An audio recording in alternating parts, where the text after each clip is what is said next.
wimike Yesu Kristo mu buzima bwawe akubera umwami. Yazanywe no kugira ngo uronke ubugingo kandi uburonke busagutse. Ba mu ijambo rizana ubuzima bwawe bubeho buhinduka. Umusaraba ni etape incontournable. Umusaraba ni kibanza tugomba gushikako. Aho uri kuca hose nuti umwami ari kumwe nawe.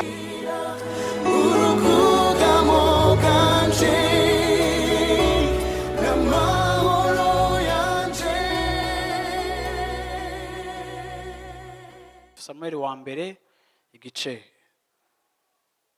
ca gatatu umurongo wa mbere kugeza ku murongo w'icenda. Samuel wa mbere igice ca gatatu guhera ku murongo wa mbere gushika ku murongo w'icenda. Urabizi muri iyi minsi biragoye kuvuga ubutumwa.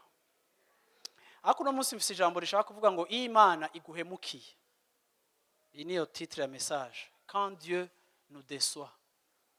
Imana iduhemukiye. Nico nshaka kuvuga ko. Ntukangwe na titre yanje, ni titre. Haleluya.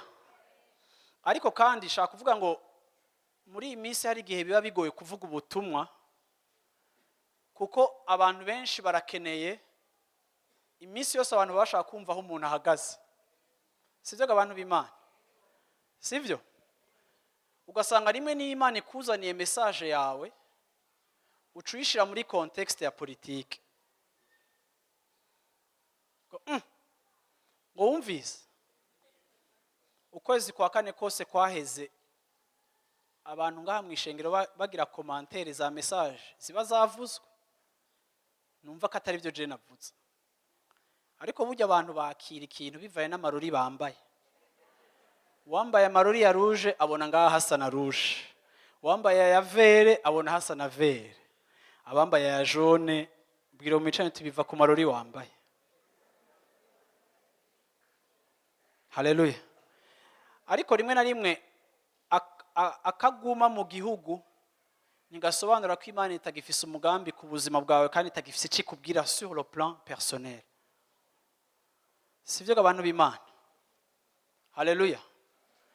Bimwe mu biba bivugwa biba biri prophétique kandi bifise ico bivuga no ku gihugu. Ariko hariho n'ibindi biba bifise ico biko biravuga ku buzima bwawe, ku gatwe kawe wewe nyene. Rero iyo hariho influence y'ivyimvira abantu baba barimo ushobora kutumva ico Imana iriko irakubarira. Uyu munsi rero ndasaba Imana ngo ufise amatwi yumva ico mpwemu yera abwira ishengero. Yesu ashimwe cyane. Twese turafise uko tuvyibaza, twese turafise ama opinion. Ariko kandi ntuhushe ico Imana iriko iravugana nawe kuko ibi ejo bizohera. Ariko kandi wewe urugendo rwawe na Kristo rurashishikara. Ivyo akeneye kuvuga, ivyo akeneye gukosora, ivyo akeneye kuzana mu buzima bwawe biracahari. Imana ntiyasamajwe na politike y'u Burundi. Imana si France 24 kandi Imana si radio. Imana iri mu ijuru. Ni muzee wa miaka. No mugangi ariganje. Haleluya. Akoresha ibintu byose bikagokana icubahiro ciyo. Nibigucanganyikisha nibiguconfusing Imana irabikoreramo bikagarukana icubahiro kuri yo. Iri souverain, iri émotionnel. Yesu ashimwe cyane. Ariko kandi ifise umugambi kandi umugambi wayo urashitswa. Bwana asifiwe sana. Iri tangazo riragufashije kunyumviriza neza. Haleluya. Samuel wa mbere igice ca mbere. Igice ca gatatu ku murongo wa mbere gushika ku murongo w'icenda. Navuze umutwe w'amajambo ngo Imana iduhemukiye. Imana itabikoze uko twavyumva. Haleluya. Amen. Imana itabikoze. Merci beaucoup. Okay, uwo mwana Samuel yakorera uhoraho imbere ya Eli kandi muri iyo minsi ijambo ry'uhoraho ryari risigaye ari imboneka rimwe, nta kwerekwa nawe kwari kukiriho cyane. Musurinye cyane kandi musurinye ha. Iyo tuvuze ngo nta kwerekwa kwari kukiriho cyane cyane tukavuga ngo byari imboneka rimwe, bisobanura yuko ntibiri absent complètement ariko bihari buhoro buhoro. Okay? Ico gihe Eli yari atanguye guhuma, asigaye ahwihisha gusa. Umunsi uri izina yiryamiye ku buriri bwiwe, itara ry'Imana ritarazima, Samueli nawe aryamye mu rusengero rw'Uhoraho aho isanduku y'Imana iba. Uhoraho ahamagara Samueli, nawe atisabwe. Araheza arirukanga ajiyo Eli ari aramubarira ati ndaje nditavye. Eli ati eka singuhamagaye, subira kuryama. Nuko aragenda araryama. Uhoraho yongera guhamagara ati Samueli. Nuko Samueli aravyuka ajiyo Eli ari ati ndaje nditavye. Nawe ati eka singuhamagaye mwananje, subira kuryama. Maze Samueli ntiyari bwamenye Uhoraho canke ngo ahishurirwe ijambo ryiwe. Nuko Uhoraho yongera guhamagara Samueli ubugira gatatu, aravyuka ajiyo Eli ari ati nditavye. Maze Eli acamenya ko ari Uhoraho ahamagaye uwo mwana. Niko kubarira Samueli ati genda subira kuryama, maze niyongera kuguhamagara uheze umwitabe uti Uhoraho nuvuge, kuko umusavyi wawe nteze amatwi. Nuko Samueli asubira kuryama aho yarari. Ndashaka gutangura iri jambo mvuga ngo mu buzima bwacu bwa misi yose kiraba ikibazo gikomeye igihe abantu b'Imana batakiriko barumva ico Imana iri kiravuga.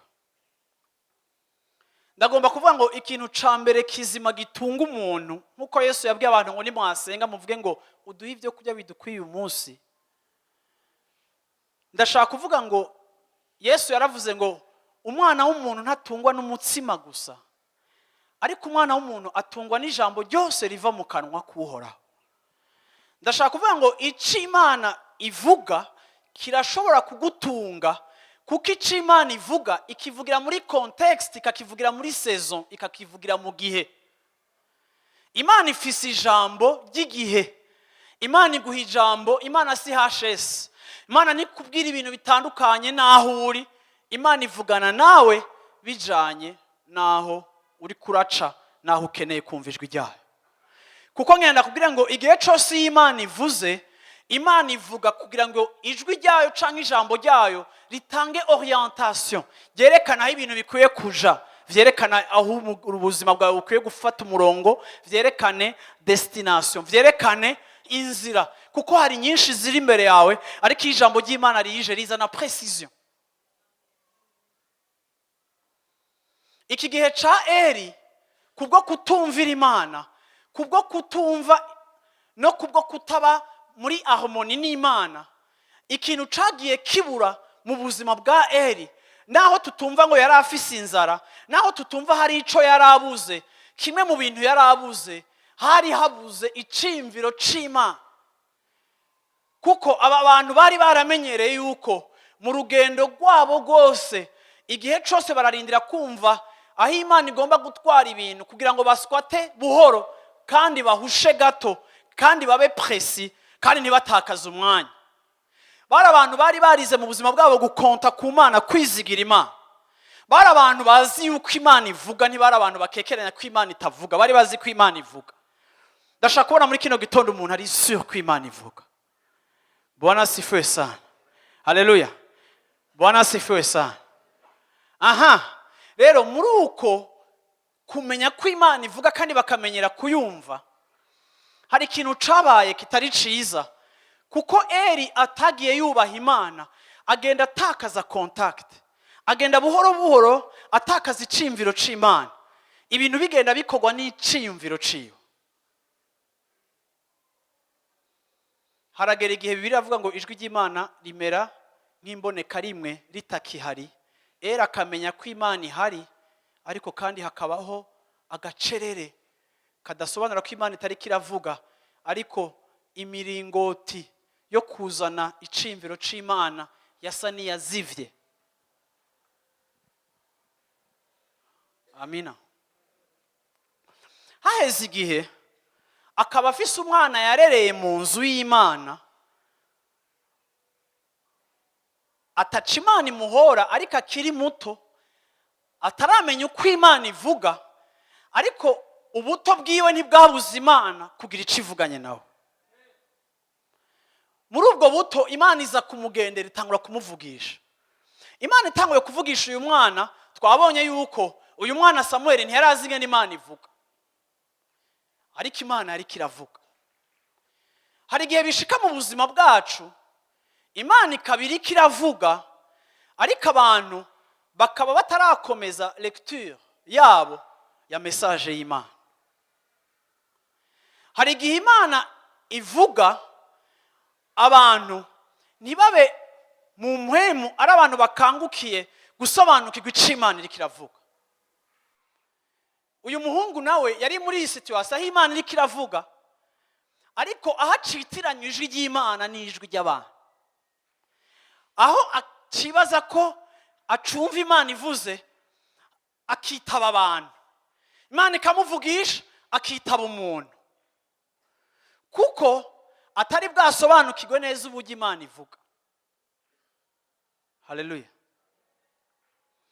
Muri urwo rugendo agenda arigishwa gutandukanya ijwi ry'Imana n'ijwi ry'abantu. Bwana asifiwe sana. Reka ndababwire abantu b'Imana, krize ya mbere ibaho, kuko krize murayumva mu Burundi, murayirimo. Krize ya mbere ibaho mu buzima bw'umwana w'umuntu ni absence y'icimviro c'Imana. Krize ya mbere ibaho mu buzima bw'umuntu ni ukutamenya ico Imana iriko irakora. Ikintu ca mbere kizana mu muntu kuzazanirwa canke kumva hemukiwe, ni ukubona igihushanye c'ivyo ariko arasaba. Narumvise abantu benshi bavuga ngo twarasenze, shanga ngo pastor ngo vyapfuye. Vyapfuye, Mana yanje, vyapfuye. Reka basi ndakubwira ikintu kimwe. Imana iri speciale gushika naho ishobora kubika amasengesho n'amarira y'abantu, canke ishobora kwishura amasengesho abantu batarasenga. Imana yarabwiye Abrahamu ngo abantu bawe mu gihe kiri imbere, uravyumva, nzobumva ndabazane ngaha. Wazi Imana ivuga ngo izokumva abantu bataravuka 430 ans avant imbere ko bavuka. Bwana asifiwe sana. Rero rimwe na rimwe ivyo wasavye Imana nibikoreke, nibisobanura ko vyapfuye. Bwira umuntu muco ati ntivyapfuye. Subira mumbwira uti amasengesho yawe ntapfa, mumbarira uti ntivyapfuye. Bwana asifiwe sana. Ico wabwiye Imana, ico watuye Imana, mbwira umuntu muco ati ntigipfa. Haleluya. Yesu ashimwe cyane. Haleluya. Uyu muntu uravyumva, Imana imuha ijambo mu gihe itari kiravuga, ibwira Eli, imubwira iciri kirakora. Yesu ashimwe cyane. Ariko kandi ndashaka kuvuga ikintu gikomeye aha anya muri chapitre ya 18 yo mu bami ba mbere, 1 Rois chapitre 18. Haleluya. Ndasaba uno munsi unyumvirize neza. Bwana asifiwe sana. Haleluya. Unyumvirize neza kandi iri jambo genda uribike ahantu muri ntibate. Bwana asifiwe sana. Haleluya. Kuko numva no munsi muri kino gitondo nshaka kuvugishwa. Yesu ashimwe cyane. Numva muri kino gitondo nshaka kuvuga ico Imana igomba gukora. Bwana asifiwe sana. Yesu ashimwe cyane. Haleluya. Haleluya. Ndavuze ngo ufisa mu matwi yumve ico mpwemo w'Imana ariko arabwira abantu b'Imana. Yesu ashimwe cyane. Yesu ashimwe cyane. Abami ba mbere igice ca 18 n'umurongo twize ko mu minsi yaheregeye twatangura amasengesho. Narabuvuze mu gice cawo, ariko ndashaka kubandanya gato mfatiye ahantu. 1 Rois chapitre 18 guhera kuri verset 20. abami ba mbere igice ca 18 gushika ku murongo abami ba mbere 18 20 gushika kuri 40 20 gushika kuri 40. Ndashaka kuvuga ikintu kimwe kuri iri sengesho canke ku kintu cabaye aha hantu kugira ngo utahure neza contexte y'ibi bintu. Iki gihe abisirayeli murazi yuko n'abantu Imana yiyerekaniramo nk'uko no musi Imana yiyerekanira mu ishengero. Bari abantu bahopresenta convenablement ubwami bw'Imana mw'isi bashobora gutuma hari bihinduka kuko bahari. Bari abantu rimwe bahabwa kugwana, ikindi bagahabwa kuvuga, ikindi gihe bagahabwa gutazira intambara zigahera. Bari abantu Imana mu buryo budasanzwe yagiye yerekaniramwo kugira ngo yerekane ubushobozi bwayo n'inkomezi zayo. Imana rero yahisemo kwimanifesta iciye mu buzima bwabo. Ariko kandi iki gihe hamaze igihe hari akajagari kuko Ahabu yagiye kurongora umunyamahangakazi arongora Yezebeli. Ariko mu kurongora Yezebeli Imana yababujije kurongora abanyamahangakazi. Imana yanka ko babandukiza gusenga imana zitarizo. Uyu mwami amaze kurongora uyu mugore arashika agera igihe agira autorité irengeye iyo umwami yari wa Isirayeli yasizwe amavuta ya Jehova. Ariko kandi umugore yazanye yari afise iyindi mpwemu n'izindi mana yizera yubakiye ku buzima bwiwe. Uyu mugore agenda yubaka ibicaniro, agenda azana influence mbi, bigenda bituma mu gihugu Yezebeli arengera mu rugezo rwo kuba umwana w'umuntu, ahubwo agenda mu rugezo hafi rwo gucika nk'impwemu, kuko yagize influence ikomeye. Yigisha n'umugabo kwemera ibigirwamana, yubaka ku misozi yari yarahariwe Uhoraho, ahubaka ibicaniro byo gusenga ibigirwamana, benvoka les démons, bakagira culte bazigirira Bayali. Niho ubona muri Bibiliya bagenda berekana ibintu bya homosexualité n'ibindi bintu byinshi bipfuye byabera muri ico gihe ca Ahabu. Igihugu kirononekara kirahwera, kiganzwa n'uyundi mwuka n'iyindi mpwemu. Uravyumva, abayico gihe batakaza contact n'Imana. Eliya nk'umuntu w'Imana agira ishavu kandi amenya yuko ibi bintu ukuntu biri siko bikwiye kumera. Ariko abura inzira yuko restaurer ubwami bw'Imana, kuko Yesu yaravuze ngo nimwasenga muvuge ngo dawe wa twese uri mu ijuru, izina ryawe rigire gute, rishigwe hejuru, ubwami bwawe nibugire gute, nibuze. Objectif principal y'umuntu wese w'Imana niyo guhamagara ibintu byose bijanye n'ubwami bw'Imana ko biba muri region no muri milieu yiwe no muri domaine no muri sphère yiwe ya influence. Nta caho ufise iyo uri kurashaka kubona ibikwereka ubwami bw'Imana mu buzima bwawe. Yesu ashimwe cyane. Canke mu buzima bw'igihugu cawe nta caho bufise na gatoya, kuko n'uburenganzira bwawe kandi Imana yaguhaye autorité. Aho Yesu yabwiye Petero ngo ico uzokugaza ngaha mw'isi no mu ijuru kizoba kigize gute, kizoba cugajwe, kandi ico uzozirikurura ngaha no mu kirere kizoba kigize gute. Nibisobanura yuko ikirere Yesu yashaka kuvuga yuko ari ijuru riri corrompu, ariko Yesu yashaka kuvuga les principautés. Uravyumva, impwemu ziganza ibirere géographiquement, uravyumva ibirere biganjwe n'impwemu fulani. Rero ishengero rafise autorité yo kugaza no kugurura. Haleluya.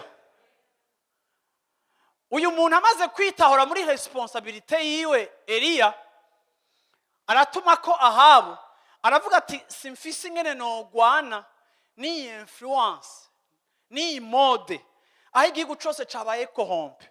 Genda mumubwire Ahabu ko imvura irahagaze. Imvura irahagarara imyaka 3 n'amezi 6. Inzara irabica vya kweri gushika naho nibwami hishwe n'inzara. Ariko mu nyuma Eliya aravuga ati ibi bintu biraheze. Ariko kugira bihere hategezwa kubaho demonstration kugira ngo dukure confusion mu bantu. Batuma ko abantu kugira ngo habeho témoignage. Vuga uti ntahe. Hagomba kubaho intahe, hagomba kubaho igihe Imana ishingira intahe abantu bayo. Igihe cyose ca confusion nta muntu n'umwe ashobora gutsinda uyundi kiretse témoignage y'Imana ishobora gushiraho différence. Sivyo? Eliya aravuga ati rero jewe sishaka ko abantu bacu bicwa n'inzara, ariko reka duhamagara umuriro w'Imana. ibyabaye n'ibijya twasomye. Bona sifuye sana. Imana iriyerekana, abavugishwa baba yari 450 baricwa muri ico gihugu. Ico gihe haba celebration, bwoko bw'Imana bumenya ko bufise Imana, busubira kwibutswa ko hari Imana ya Isirayeli, sogokuruza wabo, basubira kwibutswa yuko bayari si Imana, yaza kuba Imana nayo ariko yamanuye umuriro. Confusion irahava, kuko Imana niyo yonyene bantu b'Imana ishobora gukuraho forme yose ya confusion. Muri ako kanya umuriro w'Imana uje bakica abantu baba yari, hari ikintu kitari cabaye corrige. Haleluya.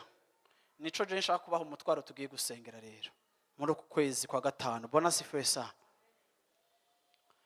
Ikintu kitari cakosowe, abavugishwa baba yari barishwe 450, ariko naho amajana 450 baba yari bose babishe, Imana ikagira demonstration mu muriro.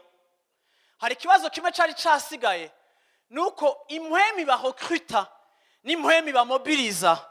Jezabeli yagumye ari muzima.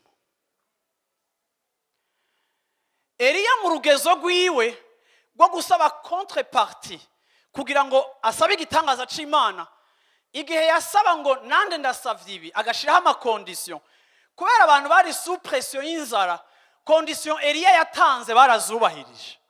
Yaravuze ngo umuriro wamanuka, arasaba nuko bajya abantu baza kwicwa, abo dusanga badafise Imana, nawe yishira muri risque yo kwicwa. Ariko kandi ikibazo canke condition za Elie zaje kuresolve ikibazo a moitié, kuko bisha abakozi, ariko impwemi bakoresha ntiyigeze ayitorera inyishu.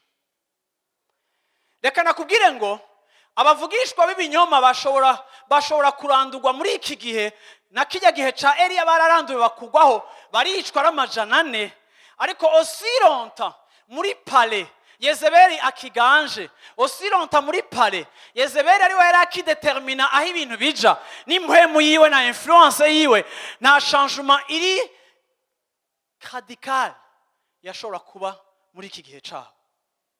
Nico gituma yahamagaje yisanga ahejeje kwica yibaza ko ibintu byose bibaye regre. Mu gice ca 19, ahanyene mu gice ca 19 ku murongo wa 2, Jezabeli amaze kumenya ivyo Elie yakoze. 2 Rois canke ahonyene muri chapitre 19 muzinguruye verset 2. Jezabeli atuma abavugishwa kuri Elie ngo bagende kumubarira ngo Imana zanje sha zikubufe mu makari yazo zose yose kuri iyi saha. Reka nakagusomere mu Kirundi. 1 Rois chapitre 19 verset 2. Ndashaka gushimikira ku bintu bike hano hantu muri iki cigwa. Ikintu ca mbere nshaka guhagararako kintera ikibazo cyane kintera kwimvira ingene Imana ikora n'inzira z'Imana mu buzima bwacu. Nico gituma abantu b'Imana ndemera yuko Paulo yaravuze ngo iyo ndi mu ntege nke ubushobozi bw'Imana burigaragaza. Ndemera yuko twege nk'abana b'abantu turi limite vraiment. Ndemera yuko twege nk'abana b'abantu turafise aho tugarukira. Kandi reka ndakubwire nta hantu Bibiliya ivuga ngo ducelebre faiblesse zacu. Ariko Paulo yarakoze ikintu gisa nk'ico. Yaravuze ngo je me réjouis de mes faiblesses parce que c'est quand je suis faible que la puissance de Dieu se manifeste. Uyu yari umuntu aryoherewe intege nke ziwe. Mu bisanzwe abantu ukuntu tumeze turakunda iyo dushoboye kandi iyo tumetrize. Kenshi mu buzima bwacu hari abantu bagira mu rugendo rwabo igihe cyo guhemukirwa, aho bumva bari déçu igihe wibonye uko utari wibaza kuri. Hari igihe kenshi mu buzima dufise opinion nini kubitwerekeye n'ico turico, ariko rimwe na rimwe hakaba ama situation n'ama circonstances adupersuada yuko turi abantu. Igihe cyose hari ibintu bitwibutsa ko turi abantu, nico gihe ca mbere mu mwana w'umuntu ijambo ryitwa guca bugufi ricika realite. Kuko guca bugufi ntibishoboka kugeza aho wewe ubonye yuko ufise aho ugarukira ukamenya yuko uri umuntu. Haleluya. Pawulo ivyo amaze kubibona yaravuze ati Mana ndagushimira wewe washimye gufata ubwiza bwawe ukabushira mu nzavya ziremwe mw'ibumba. Uyu yari umuntu yatangazwa n'ingene Imana iri glorieux ishobora gufata icubahiro n'ubwiza bwayo ikabudepoza mu mibiri y'abantu b'abanyabwoba, abantu bibagira, abantu batinya, abantu bahemuka, abantu batagize gute. Igihe Paulo yamedita kuri ibi bintu asanga ntigitangaza kubona Imana mu cubahiro cayo yaremeye kugerera muri twebwe malgré ma faiblesse yacu. Yesu ashimwe cyane. Yesu ashimwe cyane. Hari igihe mu buzima ubona rimwe na rimwe umenga Imana irikira guhemukira canke Imana iraguhemukiye. Niho hajya abantu bavuga ngo Mana kuko ibi bintu nabigusavye ntubikore. Ukamenga Imana iraduhemukiye. Reka nakore iki kintu kimwe. Biratangaza usomye inkuru za Elia. Elie igihe yagenda ku musozi yasenze rimwe umuriro w'Imana uramanuka. Ariko byamusavye gusenga 7 fois kugira ngo imvura igwe. Ni gute Imana rimwe tuyihamagara rimwe bigakoreka, ikindi gihe tukayihamagara kenshi ntibikoreke?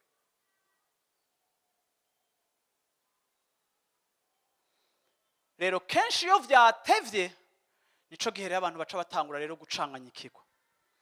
Mbega ubona asengeshije kwizera, mbega ubwo twarizeye, mbega ubwo twaratuye bikwiye, mbega ubwo yagize gute. Ariko ngenda kugira ikintu kimwe ngo hari igihe uhamagara Imana mu munsi umwe igakora, ariko hari n'igihe uhamagara iminsi myinshi ntikore. Rero si kibazo cingene twahamagaye canke iyo tubwira, ariko ni kibazo ca timing, ni kibazo c'isaha yayo. Yesu ashimwe cyane. Yesu ashimwe cyane. Yesu ashimwe cyane. Haleluya. Hari ivyo wasavye bitarakoreka, sukunanirwa, ariko ni kibazo c'isaha y'Imana.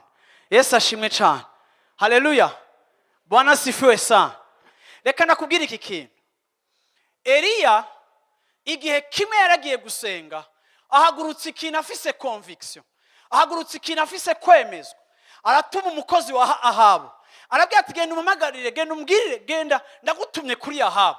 Uyu mukozi aramubwira ati ariko gasha, Ahabu yadutumye kukurondera turakubura. Je nanyegeje n'abavugishwa bamwe batarapfa. Ubugira ngene namubwire ngo wowe uramuhamagaye, hamaza gusanga utari ngaha. Je waza kungira gute? Elia aramubwira ati genda ndamurindira turabonana, genda nta problem. Elia agira conviction yuko hari ikintu kigomba gukoreka. Muri kino gitondo ndashaka kuvuga vraiment importance ya conviction. Bwana sifiwe sana. Icemezo cyo mu mutima. Bwana sifiwe sana. Aravuga ati genda umuhamagare ndamurindira. Uravyumva? Aravuga ati je ndamurindira, ati okay ndagiye kumuhamagara. Elia mu mutima wiwe yemezwa yuko hari ikintu kigomba gukoreka. Yemezwa yuko hari ikintu Imana igomba gukora. Yemezwa yuko hari ikintu Imana igiye kudemontra kiza gukuraho confusion. Haleluya. Aha baraza igitangaza kiraba, ariko kandi bantu b'Imana hari ikintu kiryosha aha hantu. Navuze ngo igihe cyose kuri chaque étape abantu b'Imana bakeneye icimana kiravuga. Ndashaka kwankuraja ishengero umuntu wese ari muri kino kibanza. Peu importe ivyo kurabona. Peu importe. Ariko kandi ndashaka kwibutsa yuko n'Imana yawe iravuga. Biri facile kandi biroroshe cyane yuko dutwagwa na opinion z'abantu kuko tubabamo kandi natwe turabana. Nawe ubwawe urifitiye analyse yiwawe ya situation. Ako ngenda kubwire ngo kuko we wamenye Imana biri important ko wumva ico Imana ivuga. Igihe Eli ataracumva Imana akabwira Samuel ingene Imana ivuga, Eli yaraje abwira Samuel ati niwa mwumva guhamagaye uca uvuga uti sabwe umusavyi wawe ari hano. Bukeye mu gatondo Eli atacumva Imana, ariko ataradenigra kandi atarasuzugura importance y'ijwi ry'Imana. Ndabona uyu mugabo yari umunyantege nke, asa n'umuprofete yaguye, yananiwe kurera abana. Ndabona uyu muntu Imana itakimuryohereye, itakimukomunika. Ariko ndabona kandi uyu mugabo akizi combien c'est important kumva ijwi ry'Imana. Sinibaza yuko wewe waguye canke wahenutse. Nimba waguye agishaka kumva ico Imana ivuga, a plus forte raison urakene kumva ico Imana ivuga. igihe imana itari kiri kiravugana na Samueli na Sawuli. Sawuli igihe ataracumva ijwi ry'Imana yaratevye aragenda ku bapfumu wenyene yikuriyeyo, aravuga ati nzurira prophète kuko ndakeneye kumva ico Imana ivuga, naho binsaba gukonsulta imizimu. Umuntu akeneye ico Imana ivuga.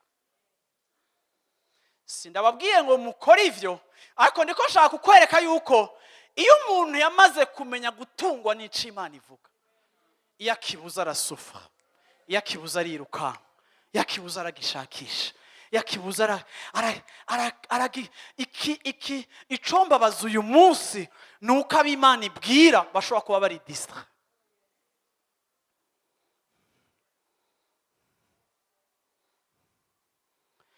Ab'Imana ibwira, ab'Imana ishaka kubwira, ntibazi ko ari iri kiravuga canke ko ari abantu bariko baravuga.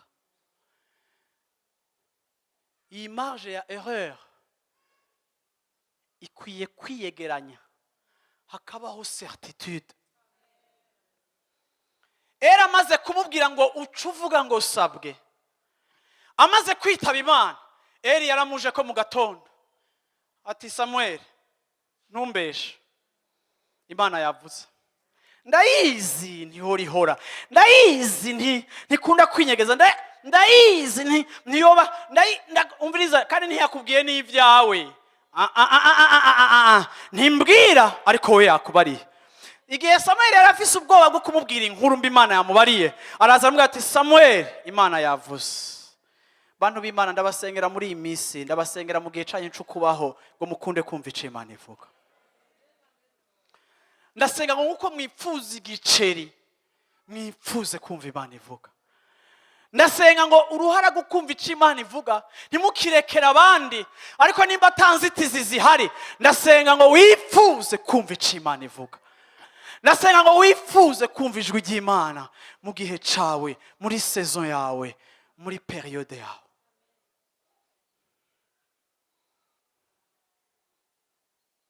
Indwi warumvirije Imana? Nabajije, indwi warumvirije Imana? Barizo mwicaranye ningene mutwenga munakemesha.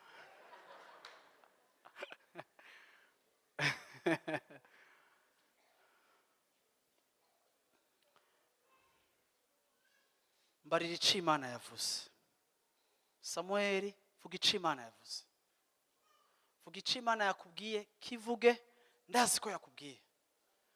Samuel aramubwira ati wowe n'abahungu bawe murapfa. Era aravyakira, kuko biri na important no kumenya ko ifilme yizinze.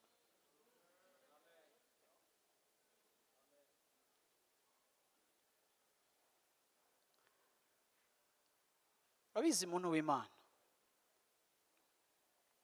Eliya yari afise ukwemezwa mu mutima ko hari ico Imana igomba gukora. Abantu benshi baracira urubanza cyangwa abantu benshi baratangazwa n'iyi attitude. Yakobo yaravuze ngo Eliya yari umuntu nkatwe. Haleluya. Arasenga, bona sifuye sana. Ariko iri jambo rivuga ngo yari umuntu nkatwe, Bibiliya iratwidemontrera yuko ari umuntu. Hari abantu muri iyi minsi numvise baba bakondana canke bacira urubanza umuntu yirutse, umuntu yahunze, ugashaka kumureka katari spirituel. Reka ndavuga ikintu kimwe, Abrahamu yarahunze. Reka ndavuga ikintu kimwe, Isaka yarahunze, ari Imana imubwiye guhunga. Rero wahunze nta rubanza ruri muri we, kandi bisobanura ko ari umunyamubiri. Oya, Dawidi yarahunze, Mose yarahunze 40. Haleluya, amina. Yesu yarahunze, kandi ari Imana ibivuze. Ariko Imana byananiye Imana gutabara Yesu, mutabarira hagiye. Kandi ndakubwira Yosefu ngo hungisha umwana na nyina. Imana yacu ni bantu b'Imana, mugomba kwiinscriva muri mind y'Imana. Imana yacu ni gangi.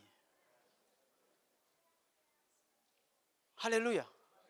Imana yacu n'umugangi. Imana yacu utudutwe twacu ntidushobora kwitahura. Bwana sifiwe sana. Haleluya. Eliya ahejeje kwica abantu 450. umuriro uhejeje kumanuka, ariko ibitangaza ahejeje kubonesha amaso, témoignage Imana ihejeje kumushingira, ivyo ntibikwiye kugira ngo bimupreserve igihuha kivuye kwa Yezebeli. Umugore umwe avugiye kure atari no kuri tere, aravuze ngo ivyo ubagiriye ejo mu gatondo ndakubufa. Prophète yamanuye umuriro, ako kanya umutima urajugumira, akora gute? Aravuduka, arirukanka, aravuga ati ndahwereye. Agera ahantu munsi y'igiti acaragira prière itandukanye niyo yagize ngo Mana manura umuriro, agira irindi sengesho ngo Mana nopfa mapfira nkamfa kujya.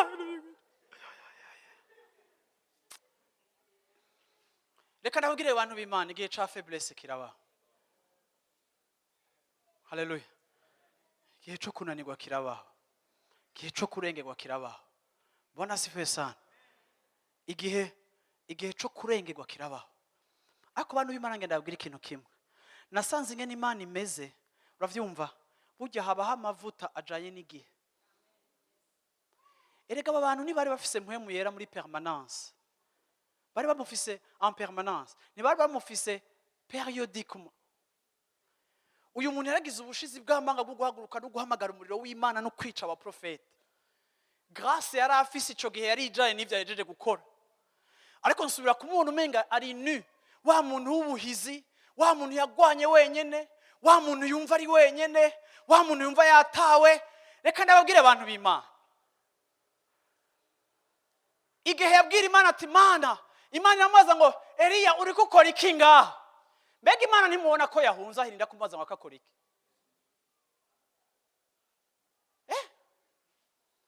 Bantu b'Imana, hari igihe Imana umenga yatuvangiye. Hakoje Imana irantangaza kwe.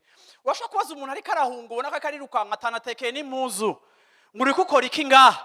Yatati Eliya uri gukora iki ngaha? Eliya arishura Imana ati Mana, naragukunze, nagize ishaka depase, uravyumva, nagize ishaka ry'umurengera abandi badafise, nkora jenyene, maze 3 ans mpagarariye igihugu jenyene, uravyumva, maze igihe mpagararanye nawe, nabaye umusazi kurusha abandi binyegeje, jewe ndaja habona, none bagira banyice ndirutse. Turahurira iyo ndoye. Yesu ashimwe cyane. Haleluya. Imana iraza bwijoro iramuvyura, iramugaburira, irongera kandi ubugira kabiri iramubwira ati Eliya, vyuka ndakugaburire kuko aho uroye ni kure. Yaragiye hehe? Yaragiye ku musozi w'Imana Horeb. Yaragiye encore une fois kurondera direction y'Imana mu gihe agezemo. Yarazi kumva Imana, ariko Imana ntibayumvira mu situation yose. Yarazi kumva Imana, ariko yarakeneye cadre iri serein kugira ngo ashobore kuja muri présence y'Imana, asaba Imana direction. Imana yamuhaye orientation y'ivya mbere, ariko ku vya kabiri ntaco yamubwiye ko. Nico gituma atashatse gukoresha imitwe yiwe, ariko igihe ataca afise avuga yumva kivuye ku Mana. Moto chini. Bwana asifiwe sana. Ndakwifurije ngo uje Horeb umuntu w'Imana. Ndakwifurije ngo ukunde Horeb umuntu w'Imana.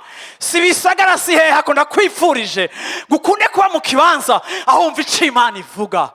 Kuko ico Imana ivuga kikubwira the next step.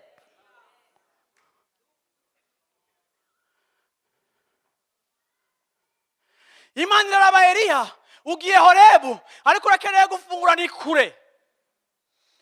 Imana ntiyari naniwe kumuvugishiriza muri urwo rugendo rugufi, ariko Imana ikeneye kumuvugishiriza mu kibanza wewe yumva ko ari cyo gitekanye, kuko izi yaroye imugaburira kugira ngo hashike.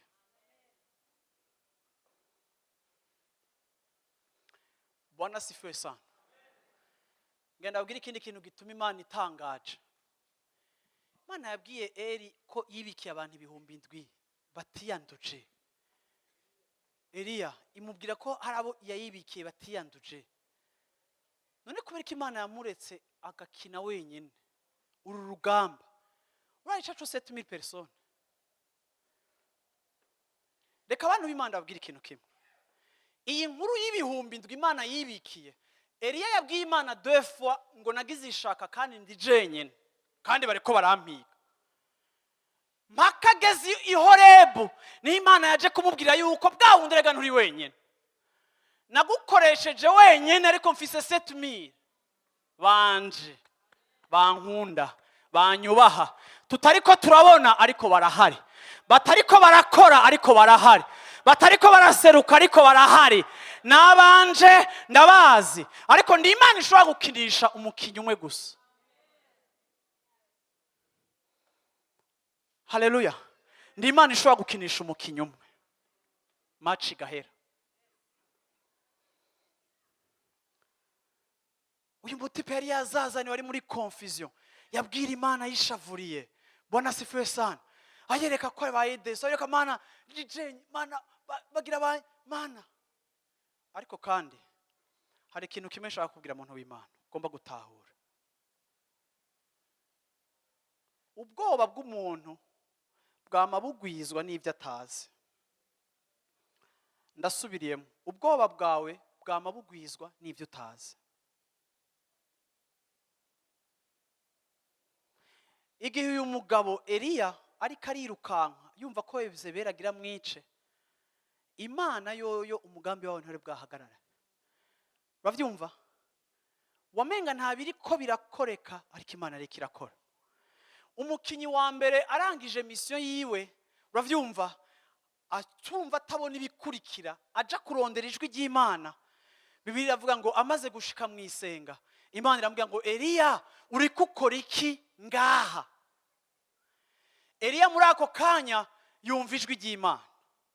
Ndashaka kurangiza mvuga gutya, ijwi ry'Imana ryamubwiye ngo Eliya naribikiye abantu, ntiwibaze ko wagize ishaka wenyene, ntiwibaze ikintu na kimwe, reka ndakubwire, muri uku kuzazanirwa naho wumva umenga warahemukiwe, naho wumva umenga ntutahura aho bija, iki kibanza washitsemwo, iyi Horebu washitsemwo, ndagomba kuhakuvugishiriza, ndagomba kuhaganirira na wewe, ndagomba kugukomunika. Umeze nka entreprise iri en faillite, umeze nk'umuntu yahomvye, umeze nk'umuntu ivyiwe bipfuye, umenga wananiwe kubera Yezebeli ivyo yavuze, ubona umenga arafise puissance utoshobora kuresista, ubona umenga ivyawe biraheze uri kurirukanka, ubona umenga ministeri iraheze. Ariko ngaravuga ngo Imana yacu ni Imana ya continuité. Ico naguhamagariye kunkorera uzokinkorera, ariko n'igihe wewe utoba uhari, hari ibihumbi vyinshi nibikiye, wowe uri umukinyi wanje wo kuri iyi saha, ariko nafise abandi bakinyi benshi, ariko ngenda kwereka ikintu gishasha ngiye gukora. Uretse ko nibikiye abantu ibihumbi 7, uretse ko nibikiye ibihumbi 7, reka ndakubwire Eliya, genda usigira amavuta abantu 3. Haleluya. Abazocika umwami wa Siriya, umwami wa Israeli azobica, na Elisa azoba hari kugira ngo avugishwe. Wari gukora uri wenyene, ariko je viens de tripler efficacité. Naragukoresheje uri wenyene muri iki gihe cyose kingana gutya, ariko ntibaze ngo ni kubera Yezebeli agukanze yuko utagishobora kuresista. Ariko reka wowe urakuwe kuri tushe, hore yawe irarangiye, ivyo wakoze birarangiye, uruhara rwawe rurarangiye. Imana ishime ko wapreservier les intérêts z'ubwami bwanje, ukaburondera kubona muri Israeli. Imana ishime ko naguciyemo ukerekana icubahiro c'Imana. Ariko ndakubwiye ikintu kimwe, ngiye gusiga abandi 3 bazoba bafise inkota zabo, nta uzobacika. Efficacité wagize yari ikwiye, ariko ngiye kurushiriza inshuro nyinshi, kuko mpagurukije Elisa, mpagurukije n'abami 2, umwe ni wa Israeli, uwundi n'umupagani n'abatizera. Ngiye kubakoresha kugira ngo ntabare ihanga ryanje. Reka nakubwira ikintu kimwe muntu w'Imana, sinzi igituma ibihumbi 7 byakoze, ariko Imana ishimwe ko umugabo n'umugore akomeye nka Yezebeli na Ahabu bashoboye kunanirwa n'umuntu umwe yahagararanye n'Imana. Ndashaka kubabwira ikiga abantu b'Imana, Eliya amaze kuva muri iryo senga ntiyasubiye inyuma uko yaje, yasubiye inyuma aja gutora aja guhitana Elisa, aja no gusiga abandi. Imana yamaze guprepara, kuko Imana yari igiye mu rundi rugezo rwaho igiye gukora. Kandi muri parti ya mbere ya movie, Jezabel ntapfa, ariko muri filimi igira kabiri Jezabel arapfa afyetwa n'imbwa. Haleluya, haleluya, haleluya. Reka ndakubwira ikintu kimwe, muntu w'Imana. Imana iyo tuyitumbereye itwereka ibikurikira. Ndasenga ngo wige kurondera Imana no mu bwoba bwawe, naho wowe usa n'umuntu ariko arayirukanka. Ndakwinginze ngo urondere Imana, urondere ijwi ry'Imana. Igihe wibaza ko ibyawe biheze, yo iraza kukubwira ibyo igiye gukora, kuko yari yatashije kuri wewe. Ndashimira Imana yuko uyu mugabo w'umunyabwoba yirukanse akiruka aja muri présence y'Imana. Ndarangije ndabasengera mwese ngo bariko murirukanka, quartier yose wirukamo canke igisagara cyose wirukamo, urondere ijwi ry'Imana, urondere icyo Imana iriko iravuga, urondere direction y'Imana. Yesu ashimwe cyane, Yesu ashimwe cyane, Yesu ashimwe cyane. Ushobora kuja kura y'urwamo rw'ibigukanga, ariko kandi ukaba uri kuregera hafi y'ijwi ry'Imana. Nimba uri kurondera agacerere kugira ngo wumve icyo Imana igiye kukubarira, fine. Ariko ndakubwiye ngo ndiwiruke nk'udafise Imana, ariko aho uri hose urondere kumva orientation na direction y'Imana, mu izina rya Yesu Kristo. Amen. Washobora guhaguruka tugasenga. Haleluya, haleluya, haleluya. Mu mwaka uheze twasengeye twawise umwaka wo kugwira. Haleluya. Reka ndakubwiye muri iyi saison apsi multiplication ni triplication. Bwana asifiwe sana. Yesu ashimwe cyane, Yesu ashimwe cyane. Ndavuze ngo Imana igwize inshuro zitatu efficacité yawe. Haleluya. Imana igwize inshuro zitatu ingufu zawe. Yesu ashimwe cyane. Umeze nka Eliya wazazaniwe n'Imana, menga ntiriko irakora uko uvyumva, menga uracitse intege, ariko ndavuze ngo mu izina rya Yesu Kristo ihorebu Imana ihaguhera inkomezi z'uburyo butatu. Yesu ashimwe cyane. Oh haleluya. Imana ikinisha abandi bakinya, ariko ndakwibutse ngo Imana ishobora gukinisha umukinyi umwe gusa, match gahera. Bwana asifiwe sana. Yesu ashimwe cyane, Yesu ashimwe cyane. Hariho abakiri bonyene. Yesu ashimwe cyane. Aho navuye ngo ukuba kwawe wenyene ntibikubuza efficacité mu bwami bw'Imana. Yesu ashimwe cyane.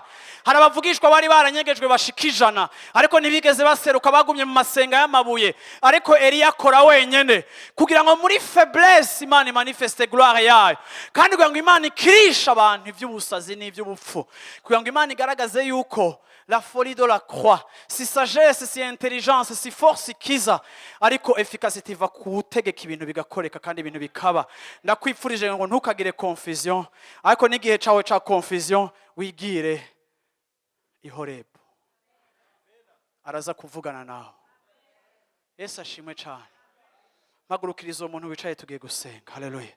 Vuga uti Imana uzigwize gatatu. Haleluya. Yesu ashimwe cyane. Ndashaka usaba Imana inkomezi muri kino gitondo. Haleluya. Imana igwize inshuro zitatu inkomezi zawe. Yesu ashimwe cyane. Imana igwize inshuro zitatu ivyawe. Bwana asifiwe sana. Haleluya. Ushobora kuba uri muri ale, Imana yamubwiye ngo subiraho waciye. Haleluya. Ale retour. Bwana asifiwe sana. Ale ushobora kwigira muri confusion, retour ukayigarukana mwinyisho. Iyo twumvise Imana tugarukanye inyisho. Iyo twumvise Imana dusubira muri yanzira nyene dufise inyisho. Iyo twahuye n'Imana, abigishwa bagiye mu nzira ye Emausi bacanganyikiwe, ariko bahahurira na Yesu amanyura umutsima. Bahejeje gusangira nawe umutsima, yanzira baciyemo bari confus, bayigarutse banezerewe bavuga ngo yarazutse, yarazutse. Ntaco bitwaye ingene wahaciye umeze, ariko ndi interesse no kumenya ingene uzakugaruka umerewe, kuko niba buvuye Horebu. Ndabwiye abantu bose aho bari hose, nabi wacu n'abariko nabagiye kure nabagize gute, ni wagaruka uze ufise ico Imana iriko iravuga. Ntushobora kugenda ahantu mu nzira kumwe muri confusion ngo ugarukire muri confusion. No. Ariko Imana yacu ni Imana ya precision. Haleluya. Limblo shetele kose telebo shetele kosi tele. Shendele bo setele koshi telebo. ndazi ko ari abantu basamara iyo tugira dusenge, haleluya, ariko gira effort, haleluya, ubwira Imana yawe mu nzira yawe uri kuja he, umerewe gute, wumva umenga Imana yaguhemukiye kugeza he, wumva umenga Imana ntiyakoze ibintu kuvyibaza kugeza hehe, wumva umenga Imana ivyayo birakuzazaniye kugeza hehe. Reka ndakubwire byose bifise igisho muri ca kibanza nyene. Ndashima yuko Elia naho yarazazaniwe ntiyaretse kuja kurondera Imana. Reka kuzazanirwa kwawe ntikukubuze kuja kurondera Imana. Shishikara kuyirondera, shishikara kumva ikiri kirakubarira, shishikara kumva amavuta igira isuke. Yagira isuka amavuta mu ngezo zitatu zitandukanye: umwami w'amahanga, umwami w'igihugu n'umuvugishwa w'igihugu. Hari ingezo zitatu zo gusigwa, hari uburyo butatu bwa efficacité: ugusigwa kugaragaza efficacité, ukusigwa kugaragaza abilité. Ndavuze ngo mu izina rya Yesu Kristo, Imana iguhe capacité, Imana iguhe efficacité mu bintu utarushoboye, mu byari bikugoye. Ndavuze ngo mu izina rya Yesu Kristo, Mana ntiwananiwe gukiza igihugu, Mana ntiwananiwe kwishura igihugu. Mana turakwereza ukwezi kwa gatanu, Mana ukwezi kwa kane batubwiye ngo tuguhamagare. Mana twaraguhamagaye, kandi Mana turakwiteze, kandi Mana turagomba kukubona. Mana wowe ntubesha, Mana wowe dutumirira kuba part of icuri kurakora. Mana wowe dutumirira kugira uruhara mu curi kurakora, atari kubera udukeneye cyane, ariko kubera ugomba kutwiyereka kugira ngo biduze ukwizera kwacu. Ndavuze ngo mu izina rya Yesu Kristo, Mana mu mpande zose, Mana ndavuze Mana ngo wongere inkomeza abantu bawe, wongere ubushobozi abantu bawe, wongere bwiza abantu bawe, wongere ubwenge abantu bawe, wongere efficacité abantu bawe mu izina rya Yesu Kristo. Ndavuze ngo Burundi kira mu izina rya Yesu Kristo. Ndavuze ngo Burundi kira, ndavuze ngo mu izina rya Yesu Kristo. Watubwiye ngo waraje kugira ngo intama zironke ubuzima, kandi ubuzima busagutse. Mana ivyo ndiko ndabona ntibisagutse. Mana ndacaguhamagara kugira ngo utwereke ibisagutse. Mana hari abantu baje ngaha muri kino kibanza no muri kino gitondo, Mana bitoroshe, Mana batorohewe, hari abataronse déplacement yo kuhashika, baje nabi. Mana hari abaje ngaha baciye mu mayira goye, Mana hari abashitsi Horebo. Mana twakoraniye hano kugira ngo duhamagare izina ryawe, kugira ngo twumve Mana, kugira ngo uvuge Mana, kugira ngo wishure Mana. Ndavuze ngo mu izina rya Yesu Kristo, reka Mana bari Horebo bakumve, reka bari Horebo muri iminsi bakumve, reka bari mu vyumba vyabo bakumve, reka bari mu masengesho yabo bakumve, reka bari mu bisagara bakumve. Reka Mana utange directive. Ubu ntukivugira muri Elia gusa, ariko Mana twese turabami n'abaherezi. Vugisha abaherezi, vugisha abariko barakora igikorwa c'ubuherezi, vugisha abariko barakora igikorwa c'ubuherezi, vugisha abariko barakora igikorwa co guterama. Ndavuze ngo mu izina rya Yesu Kristo, Mana reka amasengesho yabo amanura umuriro, reka amasengesho yabo amanura umuriro. Oh, reka amasengesho yabo amanura umuriro, reka amasengesho yabo amanura umuriro, reka amasengesho yabo amanura umuriro, reka amasengesho yabo amanura ubushobozi bwa Mpwemu Yera.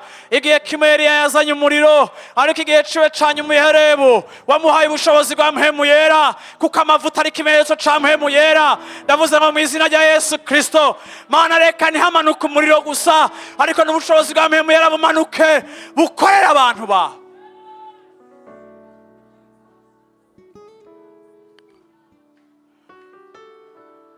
Subiramo Imana uti Mwami Yesu, turaguhaye icubahiro kuri uyu munsi. Hari igihe tudatahura inzira zawe, ariko hari ico dutahura Mana. Uri umwizigirwa. Ubwizigirwa bwawe bwatumye Elia mu kuzazanirwa atahandi yaroye, yagiye kurondera ijwi ryawe, kuko atawuzi imbere yawe azazaniwe ngo agume azazaniwe. Iyo twumvise abantu ukuzazanirwa kuriyongera, iyo tubonye ibiriko biraba ukuzazanirwa kuriyongera, ariko iyo tukumvise kuzazanirwa kose kurahera. Ndakeneye ijwi ryawe Mana. Mubwire cyane ndakeneye ijwi ryawe Mana. mubwire uti ndakeneye ijwi ryawe Mana, ndakeneye iciyumviro cawe Mana, ndakeneye ubwenge bwawe Mana, ndakeneye amavuta yawe Mana, ndakeneye inkomezi zawe Mana, ndakeneye ibyawe Mana, ndakeneye impore yawe Mana, ndakeneye imfungurwa zawe Mana. Waragaburiye Eliya kugira ngo abashe gushishikara, ngaburira nanje Mana kugira ngo nshishikare. Makuvyawe mbashe gushishikara. Ngaburira Mana, mbwira Mana, majya jambo ryawe, wa mutsima wawe, mayarema yawe, kugira ngo nshishikare. Sinobandanya utavuze Mana, utangaburiye Mana. Ndakeneye ijwi ryawe, ndakeneye ijwi ryawe. Amen. Amen. Hallelujah.